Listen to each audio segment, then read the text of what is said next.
হয়নি বলে আপনি সেই নির্বাচনে যান নাই, কিন্তু বাংলাদেশের রাজনীতিতে শেখ হাসিনা গত 15 বছর যে দুঃশাসন, যে অপকর্ম চালিয়েছেন, তাকে শক্তিশালী করতে তার পাশে থাকতে আপনার একটা সক্রিয় অবস্থান ছিল।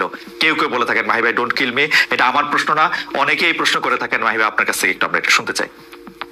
জি, থ্যাংক ইউ, ধন্যবাদ খালেদ ভাই। আমার একই উপলব্ধি যে আমি মনে করি যে মানুষ এটা 18 নির্বাচনে মনে করে এবং 24 নির্বাচনে মনে করার যথেষ্ট কারণ সাধারণ মানুষের মধ্যে আছে, এটা আমি জানি।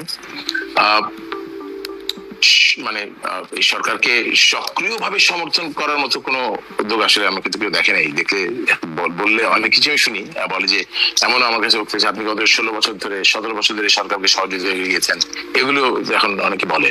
কারণ শেষ যেই ঘটনাটা ঘটে, শেষে যেই মানুষ যে সিদ্ধান্তগুলো নেয় সেগুলিকে আসলে মানুষ মনে রাখে। তো 18 নির্বাচনে যাওয়ার ব্যাপারে আমি বলিনি, তবে আওয়ামী লীগের সাথে জোটবদ্ধ নির্বাচনে যাওয়াটা আমার নিজের দলের আদর্শের সাথে এক ধরনের সমঝোতা করে আমি নির্বাচনে গিয়েছি।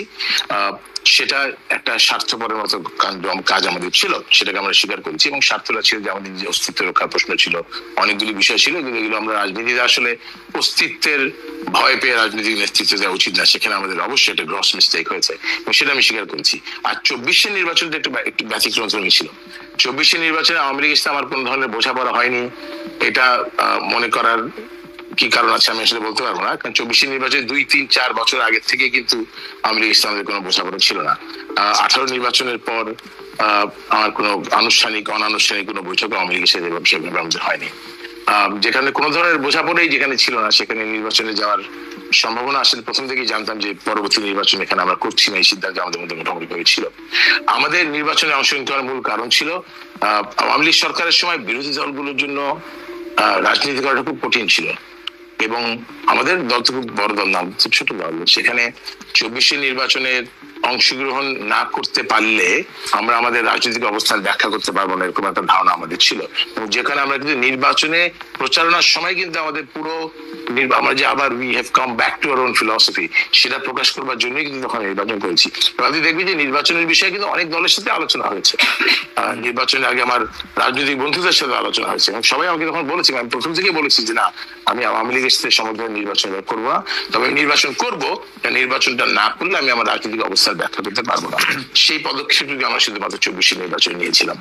মাহি ভাই অনেকে এটা বলে থাকেন যে 2018 সালে আওয়ামী লীগের শাসনের বিরুদ্ধে ভোটে দাঁড়ানোর জন্য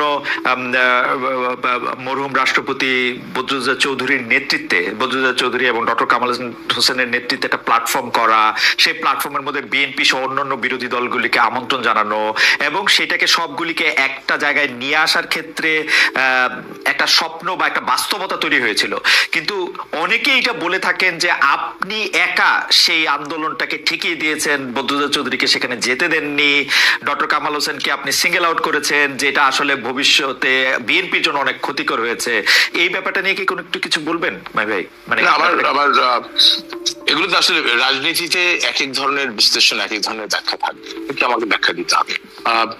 এখানে আসলে ডক্টর কামাল হোসেনকে সিঙ্গেল আউট, কামাল হোসেন আমাদেরকে সিঙ্গেল আউট করেছে। আমরা শেষ দিনে যখন ঐক্যফ্রন্ট ঘোষণা হয়, সেই যে মিটিংটা দেওয়া হয়েছিল, সেই মিটিং এর সময় এবং স্থান আমাদেরকে দেওয়ার আমন্ত্রণ জানা হয়েছিল ডক্টর কামাল হোসেনের সাথে বাসায়। আমরা কিন্তু সাবেক রাষ্ট্রপতি বিজেপি সাহেবকে সেখানে উপস্থিত হয়েছিলাম, কিন্তু সেখানে তিনি ওনার বাড়িতে ছিলেন না, বাড়ির দরজা বন্ধ ছিল। আমরা সেখানে অনেকক্ষণ অপেক্ষা করে বাসায় ফিরে এসেছি এবং সেদিন বাসায় ফিরে আসতে আসতে আমরা শুনি যে ডক্টর কামাল হোসেনের অফিসে বসে তাদের চূড়ান্ত সিদ্ধান্ত হয়েছে এবং তারা ঐক্যফ্রন্টের ঘোষণা দিয়েছে। তাদের কামাল হোসেন সাহেবকে সিঙ্গেল আউট করার কোনো বিষয় ছিল না। আর দ্বিতীয় যদি বলেছেন যে আমি বাধা দিয়েছি বা আমি একক সিদ্ধান্ত নিয়েছি, এই বিষয়ে জনগণের এই ধরনের ধারণা থাকাটাও খুব স্বাভাবিক, কারণ আমি কিন্তু বিকল্প ধারার মুখপাত্র। বিকল্প ধারার যে কোনো সিদ্ধান্ত শেষ পর্যন্ত আমাকে মুখপাত্র হিসেবে কথাগুলো বলতে হয়েছে, যার জন্য এই দোষটা আমার উপরই পড়েছে। এবং আমি আমার প্রেস কনফারেন্সে কিন্তু অন্য কোনো দিকে দোষ না দিয়ে সফলতার ভার সবার, কিন্তু ব্যর্থতার দায়গুলো আমি একাই গ্রহণ করেছি। পাত্র হিসেবে সংযোগ স্থাপন, নির্ভয় সত্যানুসন্ধান এবং অহংকার থেকে মুক্তি। একে উল্টোভাবে বলি, প্রথমে অহংকার থেকে মুক্তি।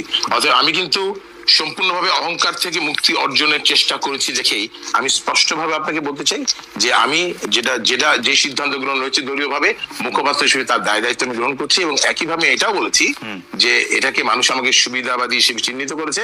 আমি এটাও বলেছি এই কারণে, এই সিদ্ধান্তের কারণে আমার নেতৃত্বের প্রতি আস্থা হ্রাস পেয়েছে, দলের জনপ্রিয়তা হ্রাস পেয়েছে। তো